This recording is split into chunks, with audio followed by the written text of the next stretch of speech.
When you're attacked, you have to stay in the fight, even if you're badly injured.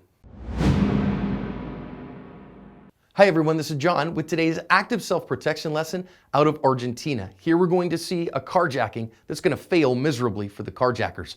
We're going to learn important lessons about keeping your tools on you, about the dangers of transitional spaces, and about how to stay in the fight even if you're badly injured. So these guys are sitting in the car that's got its hazard lights on when a couple guys roll up in their car and the shooting starts, and you can see some shots come out from the car and some more go into the car.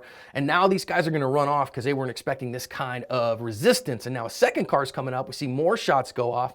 We have a second angle on this one. So we see the first car come up again here, and the shots ring out and come in the car and out of the car through the windshield. And as they are going to run off, now we can see the second car come up a little bit sooner. It's going, hey, they're part and parcel here, and some more shots ring out. Now our good guy, if you go read the news story here, the victim inside the car has been shot in the face by the 5 shots that the bad guys have taken, but he has to have follow-up shots here of what's going on. You can see him actually take some shots down the road at these guys as they think about kind of hanging out in the middle of the block, and the guy is apparently going to make a full recovery, and now he's got to figure out, wait, what am I going to do at this point, as he kind of walks down the block in some kind of shock. Let's go back and learn some lessons on this one. There's a whole lot of them to think about here. And the first one here is, when is the time that this guy's going to get going?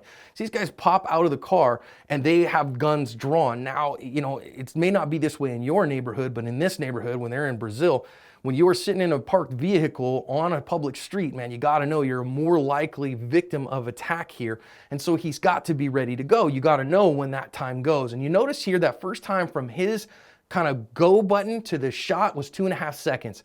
From the time that he had a stimulus, oh no, these guys are piling out of the car, till the time the first shot comes out of the car was 2.5 seconds, which is really good. But the problem is shooting through window glass. If you ever shot through window glass, you got to know that it does crazy things to bullets. And so when you're shooting at somebody from any kind of distance, it's not going to necessarily go where you want it to go. But it did instigate the fibs factor here. Fudge, I'm being shot at. As these guys realized, oh no, there is some significant resistance, it got them out of there. So sometimes being the one to just get shots off in their direction, as long as you don't hit an innocent bystander, is enough. And we can see here that that first shot that's coming out of the glass comes from a distance of about 12 or 15 feet. But when you're talking about through glass, that bullet can go an awful lot of places and you may not hit where you aim.